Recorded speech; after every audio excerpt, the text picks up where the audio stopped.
Namaste and welcome to each one of you for this session. And today let's try to explore about many paths but one purpose. The multiple paths, right? Say, for example, if we have to come to the conference held at Sri Lanka, there are different people from all over the world. They come. They take different route. They take different path.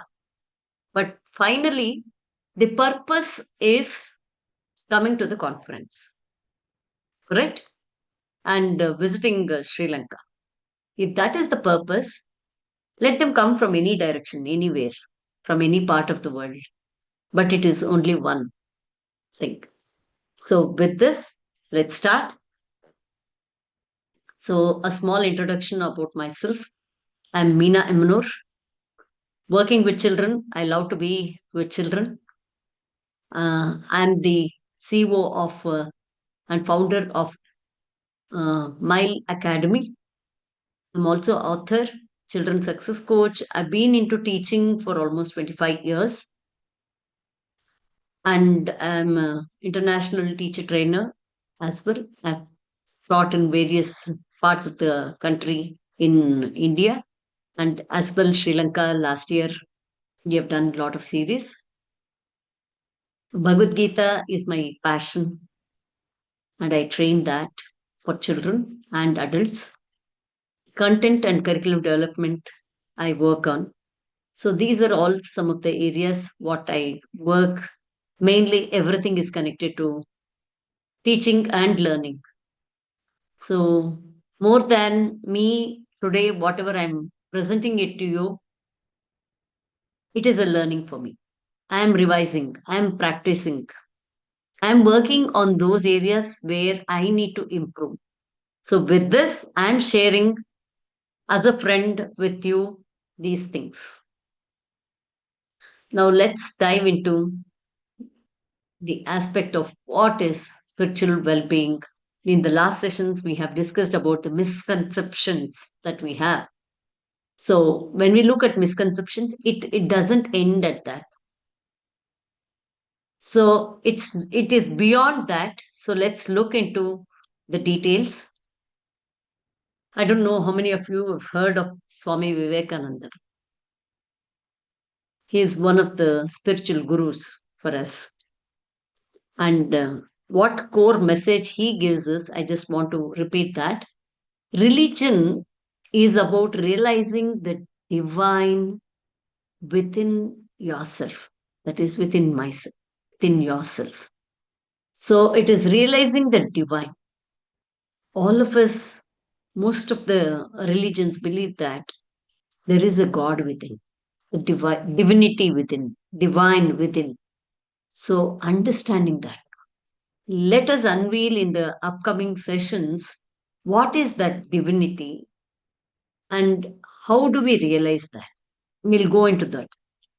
And let me tell you, you being into the teaching profession are already tuned to that. So we are going to discuss more about it. So the inner connection beyond, it is the inner connection that what I'm going to have beyond my geography, culture, caste, religion, history, whatever. And the next is every religion, when you look at it, answers the same question. Who am I? Who are we? I think it's a question that we need to ask ourselves. Who am I? I'm not Meena Emanur. I'm not the teacher. I'm not XYZ, what we call today. We tell in front of others. Who am I?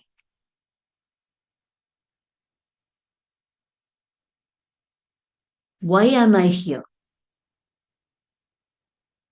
Okay. The next. What is the purpose of my life? I want all of you to close your eyes and just think about these three questions. Just ask yourself, close your eyes, sit straight.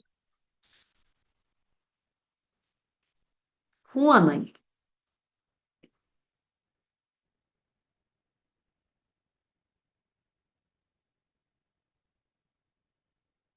It takes us to some connection also. Why am I here? Is it only to take care of my family members, care for them, or do a little bit of work?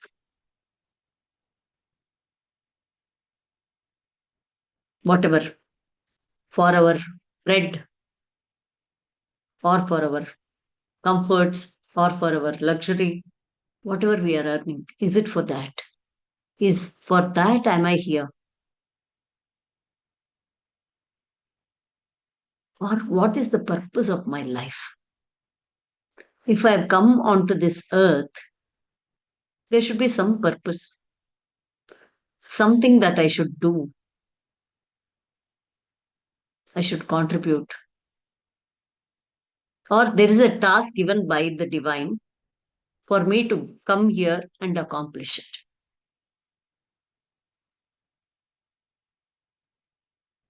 Have you thought of this? If you have thought of, I would request you to share. Whatever, it's okay. There's nothing correct answer, there's nothing wrong answer. The only thing is when we participate, when we discuss, that is when, the churning happens, and that is when the actual butter comes.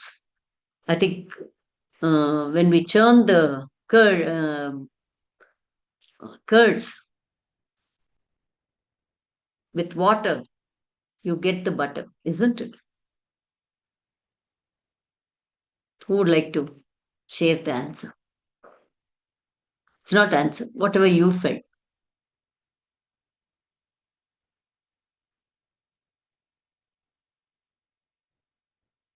Yes, please.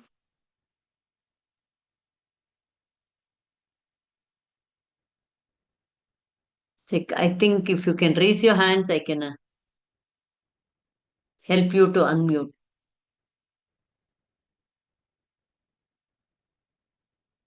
It should never be a monologue, otherwise, it will be so boring. Some interaction will actually help us to discuss more in detail, because when we are dealing with children, if we can help them to connect to their purpose, our purpose is done.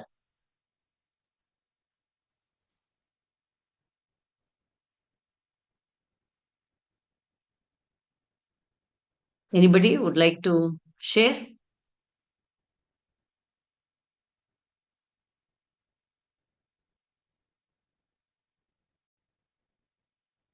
Okay, we'll move ahead.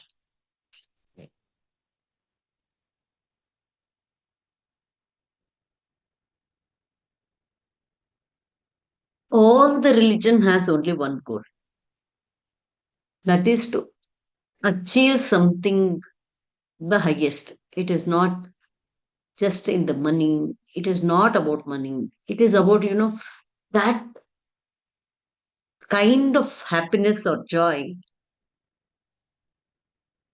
which is ultimate. That is the seeking the divine truth. What is that? Whether it is Hinduism, Buddhism, Christianity, or Islam, any faith. Help another person to know the divine truth inside them. That's what we were talking about. Helping children to know their purpose, to know their, realize their divine truth. There are many labels, many words, many things, many paths, as we discussed in the beginning, but the destination is same. The example of Sri Lankan conference. Okay, let's move on to the next. Now let us understand. I'll just give me a second. All of us know that this is a fruit, isn't it? It has a skin. The rituals, let us discuss about this little more. Rituals are the outer expression of the inner spirituality. Let us understand very simple way. See, what is spirituality? What is really rituals? The outer expression. This is the outer expression. The skin is the outer expression of the inner spirituality. Do we give importance to this or do we give importance to this? We give importance to the inner essence of what we have, right? You take any fruit for that matter, it is protected. You take anything for that matter, especially the fruits, it is protected with a layer. This is the rituals. Rituals are important for the protection of the fruit. That is the inner spirituality, inner essence. If we have to know within, we need this. This actually helps us to create a sacred feeling every day. That is, if you have the skin, the fruit is protected. If there is no skin, that is no rituals, we are lost. So rituals are also equally important. You feel that peace, happiness, joy when we do the rituals. But is that the final goal? That's not the final goal. Please remember, this is again a skin. Rituals are like the covering for the fruit.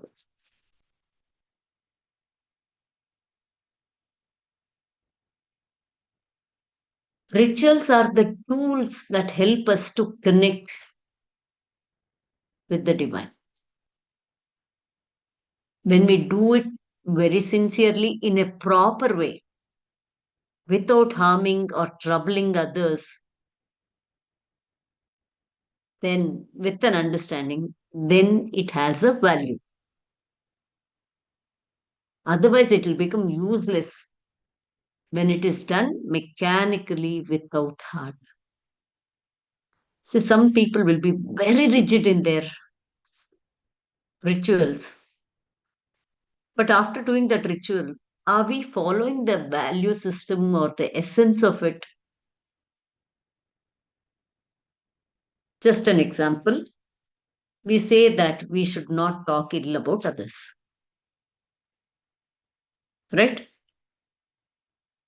We talk all good things in front, but backside, go and criticize.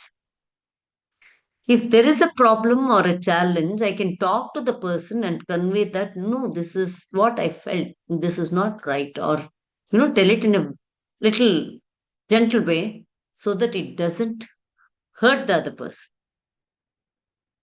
And there will be people who will, without even commenting the same thing, say, for example, I would have spoken something to the person also, and I would have shared the same thing with another person also. Okay? If somebody puts in some more masala to that and share it with the person with whom I have shared already, and I do all kinds of rituals, the other person is also doing all kinds of rituals. What is the use? So, rituals are very important. In the last session, I said rituals are not ultimate. It's a misconception that if you follow rituals, it is spirituality. Rituals are needed for us to put us into the space. So, when you look at, there are two things. One is with form, the other one is worshipping without form. If I have to reach to worship without form, It is very abstract. I can't comprehend because I have not grown to that level. So that is why there is a form for which I can start. When you look at, especially think of the age group for whom you are handling with. If it is for a child who is of 3 to 6 years, you have to give them that sensorial experience. Only then they can understand when you say this is banana, banana, banana. I don't know, I have this today. So the child can imagine what is banana. But for a second standard child, you say the word banana, the child can understand. You don't need a physical banana or a picture to explain to a grade 2. Do you all agree with that? You can raise your hands. I think you can raise your hands. Right?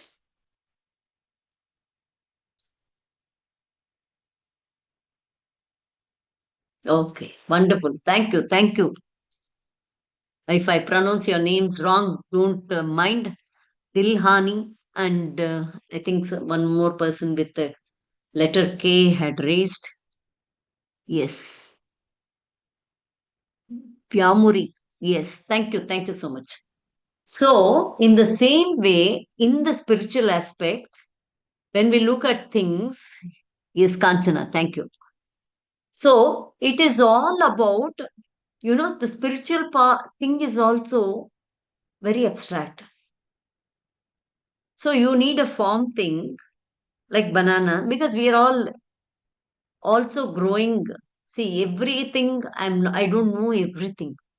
In some areas, I'm zero. I have to start from zero only. I should start like a child only in some areas. So, this is the understanding. Now, please be clear with what is ritual. Ritual is not ultimate, ritual is not everything. But rituals are very, very important for us to put ourselves into a kind of discipline and have a practice to move on in that path or journey and reach a certain stage.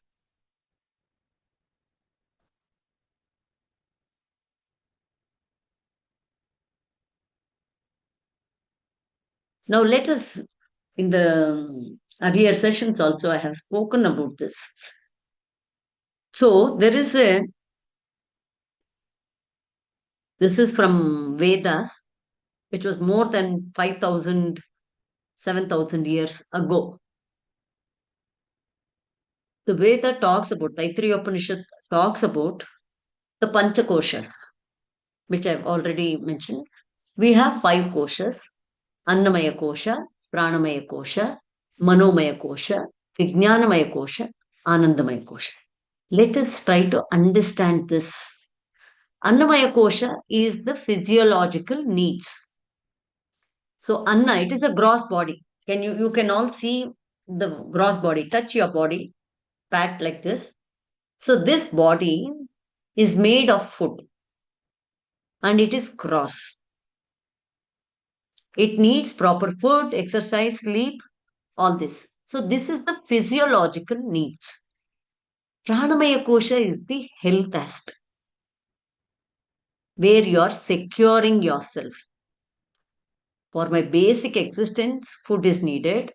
For me to be healthy, prana is you inhale and you exhale. The breath is very important, right?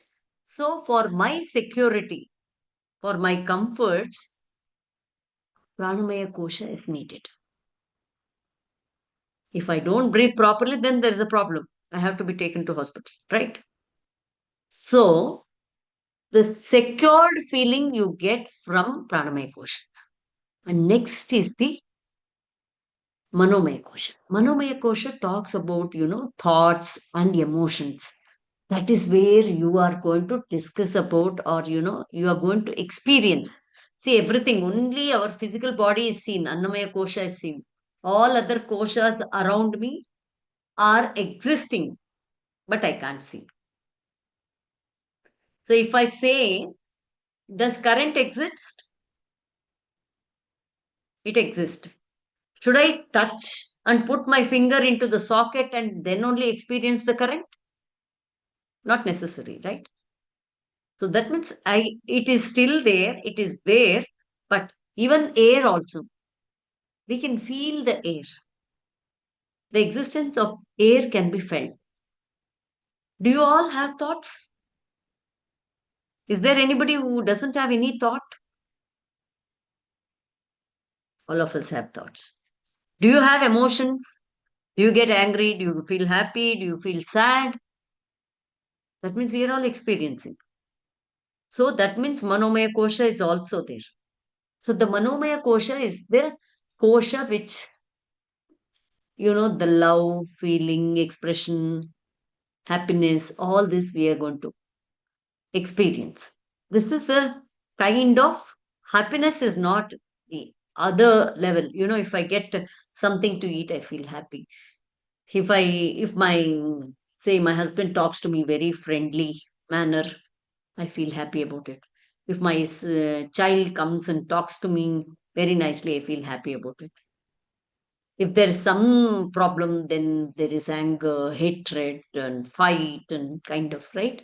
All these are experienced Manomaya Kosha. And Vijnanamaya Kosha is the next level where the wisdom we are going to talk about. That is where, you have a kind of self esteem. And the next level is Anandamaya Kosha. All these other four koshas are around me only. Anandamaya Kosha is me realizing that divinity within me. When I realize the divinity within me, that is Anandamaya Kosha. I don't get disturbed of anything. That is the state what each one of us are aiming towards and working towards. Now let's understand this Maslow hierarchy of needs. He brought out this in 1943. The reason why I'm telling this is all of us, when we start thinking towards something, something will flash in our mind. That is generally called as intuition. Suddenly, some flash of light comes into our mind. I'm not talking about worries or something like that. But some idea just comes, wow, you feel so happy. So that is called intuition, kind. Okay. Here, when we look at this aspect of Maslow theory, the reason why I gave this is we are all connected to the same universe. So when I am tuned to that, how many of you have mobiles with you? I don't know, whatever the kind of SIM that you have, internet connection that you have. We have Airtel, we have Geo, and there are some more. I'm just giving two examples. So whatever the mobile SIM that I have, I get that signal. So if I am tuning myself to the signal of, happiness, joy, achieving success, whatever, I get connected to that. So maybe Maslow also got all these ideas when he was thinking about, or he has referred to some of the old scriptures. He has come up with this. He talks about physiological needs, which I told Annamaya Kosha, which was told ages ago. Safety needs, that is your security, your comfort, like, health and all that. That is Pranamaya Kosha. And Manomaya Kosha is the love, happiness, joy, all that what I said is love and belongingness is the third level. See, when I don't have food to eat, I'm starving. If somebody comes and tells me, I love your I love your classes, I say, Mujhe, if I get food, that is enough for. Right? It is all, one after the other. We look at it. And then the self esteem, which I told about, like, which is connected to the Vijnanamaya Kosha, where you are going to understand, recognize, and it's more about working. the inner process. Okay. Next is the self actualization. That is what we can say it as Andamaya Kosha. Actually, these are the koshas which are given. He has given in English and we have it in Sanskrit. So this is how we look at things. It is like, we have to fulfill every stage and then move towards. It's not like I come from there. There are people, great spiritual achievers. They may work on different levels and different things. But for us to start, this is how we go. Because first is this, then your comfort, then that love and everything. There's a wonderful poem in Kannada. I know you don't understand, but still I feel like saying,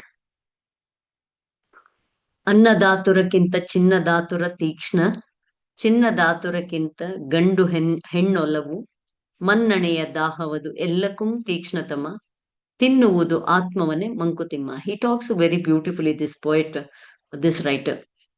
So if we are with that pride and all that, it will eat our soul. That's what he says. So first, it is like, food we require. Once we get that, we think of our security. Like, once we get a job, some salary, we think that how we can make all the comfort and settle and, start protecting some money. And then we move on to the next level where we want that love kind. People say that once you study well, you get job and then you can get married, right?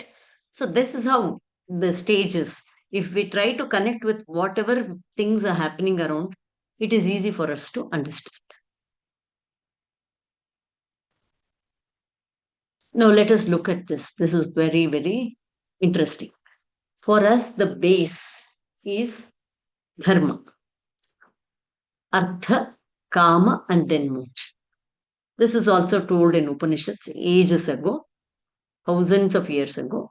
Dharma is what? Righteousness.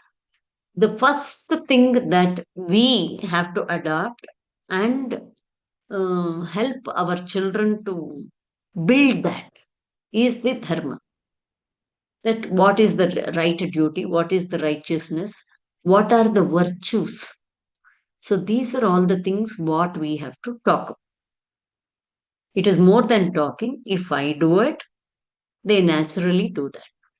From then, if I have to earn money also in a right manner. With the dharma, with the base as a dharma. Dharma is the foundation of everything. Once I earn, then you look at, the kind of being together, family, and that love, desire. Kama is the desire that you have. You want, once you earn money, immediately what you think? I want to have a house, I want to have a car, I want to have that, this, everything, right? That is the desire. And then moksha. How should I achieve all this? With the dharma as a base, virtues as a base. I'm going to achieve. Then it is like, you are trying to understand the divinity within and connect. So that's what. Now, when we look at this dharma as a base, it is the virtue, safety, right action, fairness. Artha for children. What is that? Artha for children is the skills what we can develop, the competence and the confidence what we can develop in children. Kama is what?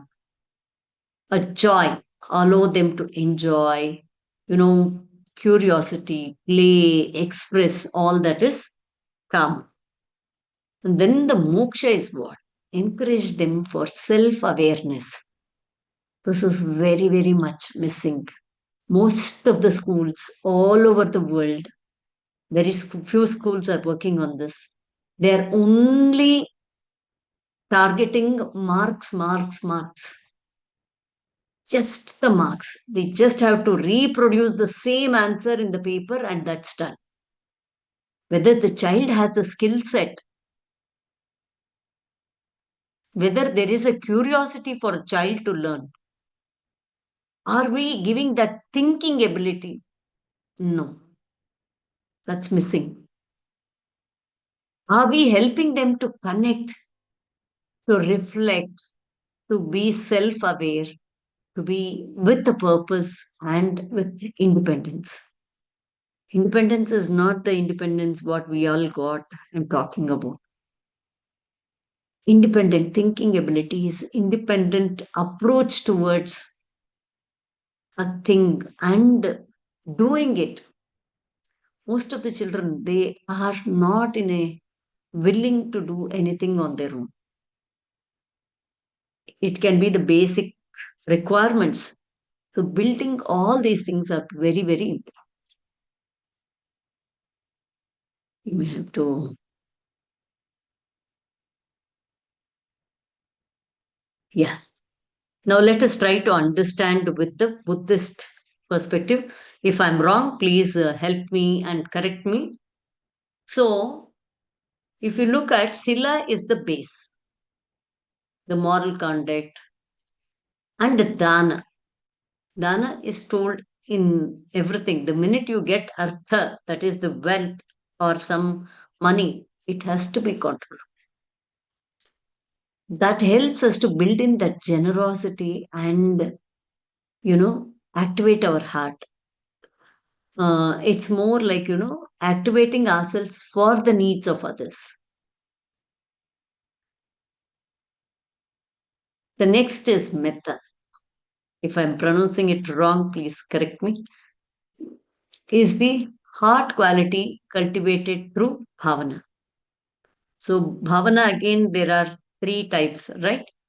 So, here it is about a kind of cultivated through bhavana is kind of meditation, right?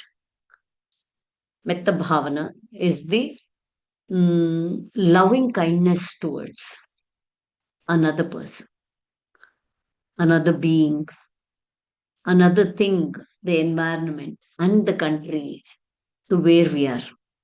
Most of the times, we take everything from a particular place, but our love is towards some other country. I'm born, brought up, everything in Karnataka, but my mother tongue is Telugu, which is Andhra Pradesh. Everything I'm getting from Karnataka.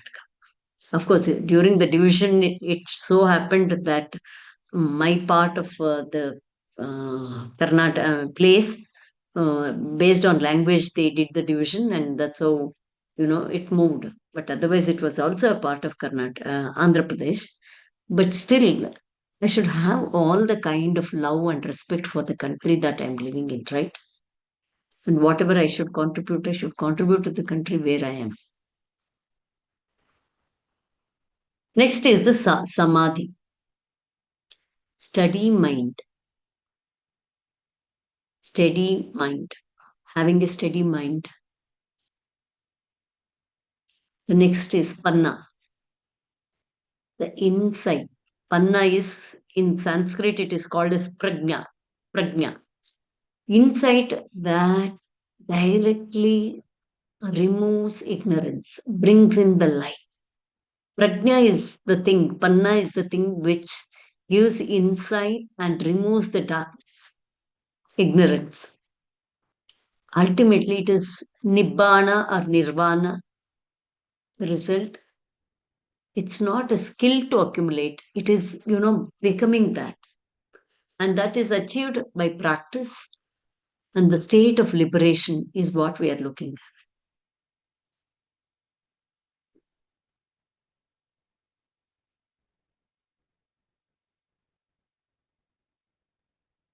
So ultimately, what is that we are looking towards is self realization, the real sense. The highest goal of every religion is to discover the inner divinity within us. How many times You know, of course, when I started my career, I had to handle 32 boys. I was 21 years. I had students who were 16, 17 also in that group among 32 boys, 10 years onwards to 16, 17 years. All boys. Sometimes it's very difficult to control. I used to literally beat them with hanger or with keychains, all the bunch of keys that I had. So, somewhere, whether I was very, I mean, I used to get angry very soon. That all used to happen. And I had to get out of that. It took some time, probably some years to come out. Consciously, I know that what I'm doing is wrong. I don't want to, but still the hands are like, before my words, my hands used to take action, not my words. Before even uttering a word, my hands would have already finished the work. So it's like the reason why I'm saying is, what is that I'm doing? Sometimes we are not intentionally doing.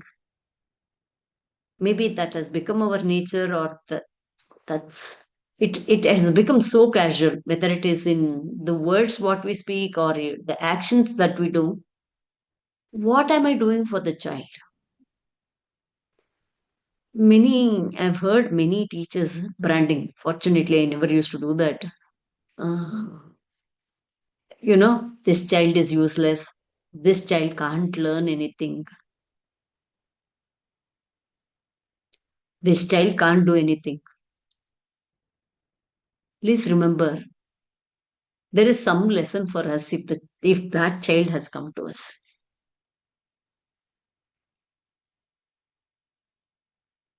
Because I have to work something to help that child overcome that.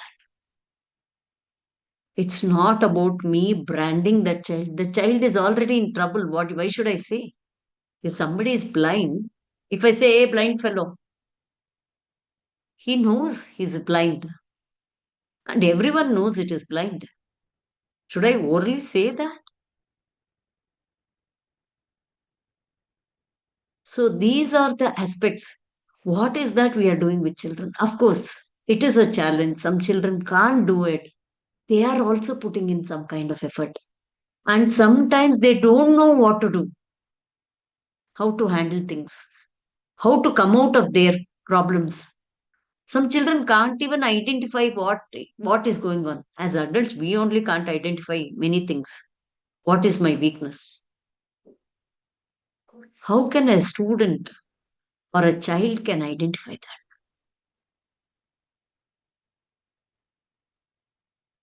It's only a lesson for us. If that child has come to me, I have to help that child. Dharma in a righteous way, whatever best possible, without branding that child. The pain scar is already there in the child. Should I put salt on the wound of that child? Instead, if I can pray to God, saying that, God, you have given this child, show me the way how I can help this child. Help me to make this child understand. Bless this child to at least come out of what are his or her challenges. You will see wonders.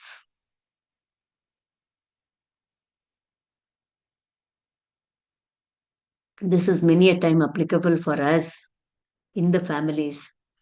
Some children are, sometimes God will send the teachers in a very horrible way, in the form of either husband, in the form of children, or in the form of in laws, or in the form of wife. I should have told spouse. So both applicable. There also we have lessons to learn. We have a tough child, tough spouse, tough in laws, tough management, tough colleagues. One thought and one prayer consciously, God, please help this being. That's enough. That should become our nature. So that is when, that there's a wonderful story of Buddha.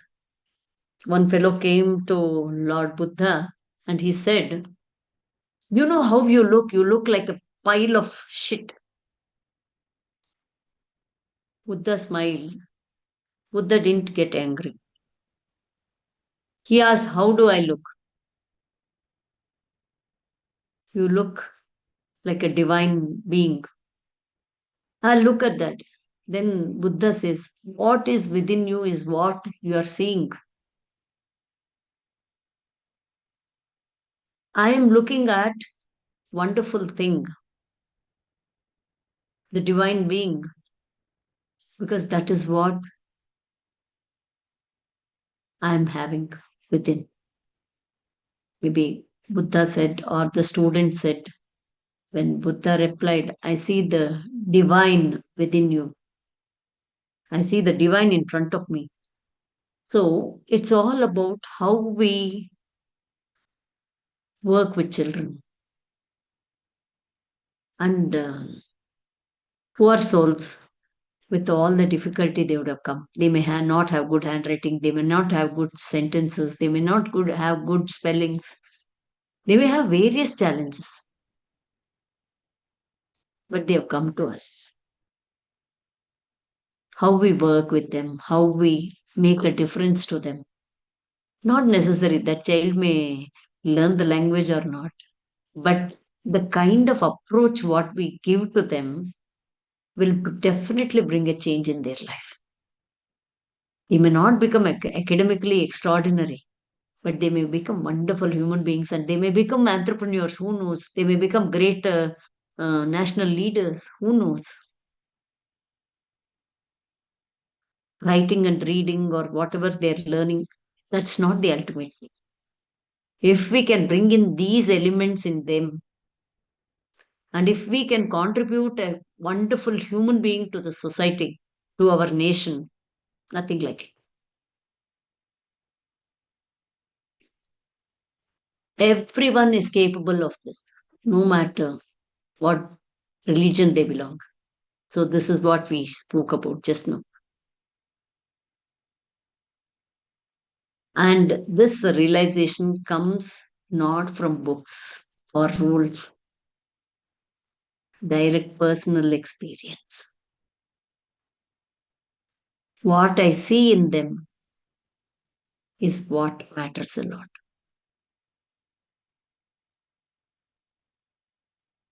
Because they are connected to us. That's the personal experience, direct experience what they have.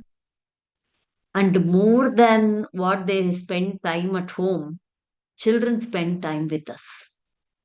You may wonder, they are there because 6 hours or 6 to 8 hours they sleep.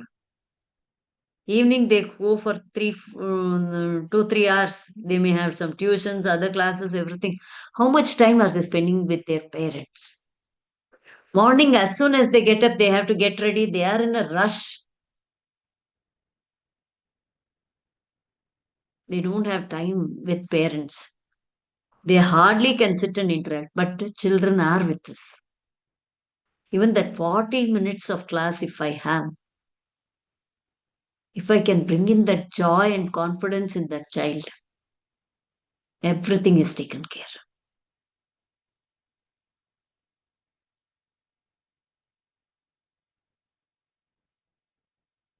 How do we reach that self discipline? Because self discipline, we can look at it in different ways. Now, so far, whatever we have discussed, I'll go into that. Self discipline towards what is my approach? How am I treating my students? How am I working with my students? And what is that I meditate? Do I say that every time this child is useless, this child is useless? That's what I'm meditating.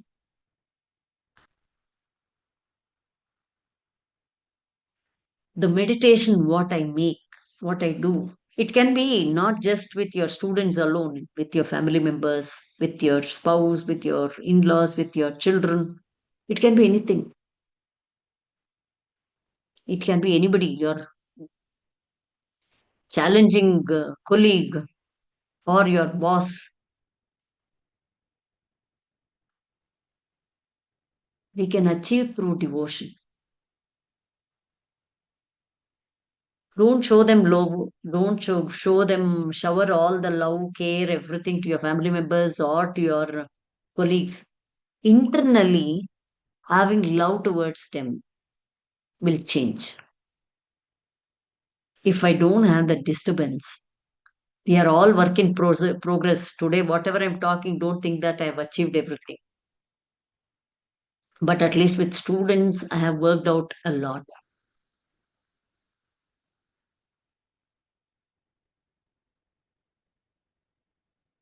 Inner reflection. Just sit. Let us do this. I want all of you to sit straight. Inhale and exhale slowly. Today, from the time you woke up till now, what are all the things? Think of all the good things that you did.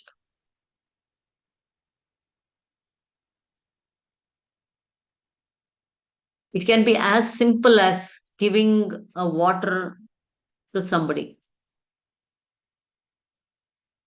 or sharing something with somebody. And make a list of all the whatever you have scolded, you got irritated with yourself, you're not happy with your own self, how you criticize yourself. It can be starting from your own self to others. Make a list. Did you appreciate yourself? Did you look into the mirror and say, yes, you are looking? You may not be some heroine or hero, but am I ready to accept whatever I am, however I look? Just reflect on all these two areas. Close your eyes. Inhale and exhale slowly. Whatever the native things, look at that and say, what all I can correct, I can modify. Note them down mentally. Look at all the positive things that you have done. Appreciate yourself. Pat your back. Good job.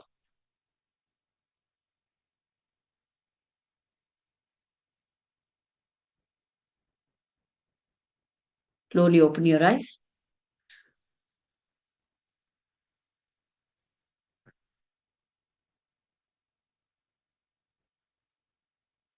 Through any of these means, we can achieve towards the higher state of consciousness. Can I devote to the work that I'm doing? I've heard many complaints from many teachers. Thank God, I loved this profession and I chose. I didn't come by chance teaching.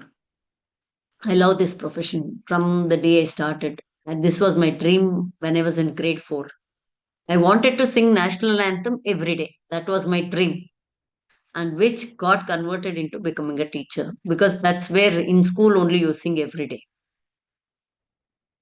So the devotion towards children, devotion towards my profession, salary is less, cribbing. Of course, we want money, but at the cost of what? Can I wholeheartedly do my lessons completely without cribbing, without criticizing children? That is devotion. So this can be, it is not about only devotion is, going and offering flowers, offering all the things that is there just to God. Nobody will become devotees that way. Because it is only the rituals that are done. But internally, what is happening? As we discussed in the beginning. So these are the crucial things what we need to understand. I think we can have some questions. I'll stop sharing.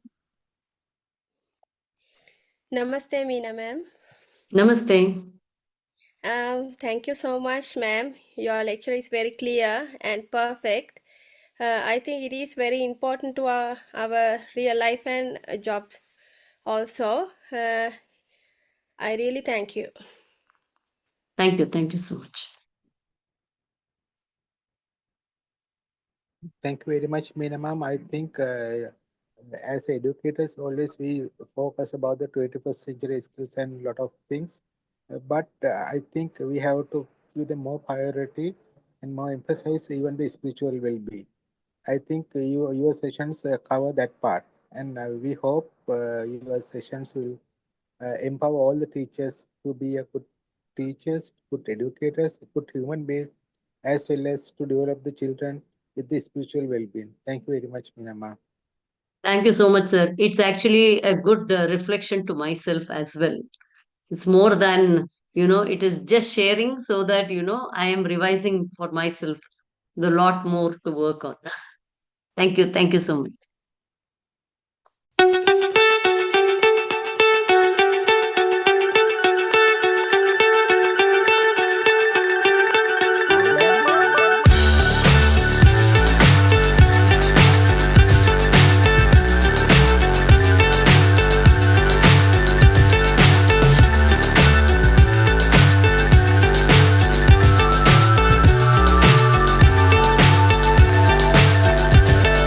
Fly so high, I'm hypnotized. What's up is down, what's left is right. Chasing stars and holding you. I can't see the end, but we'll see it through.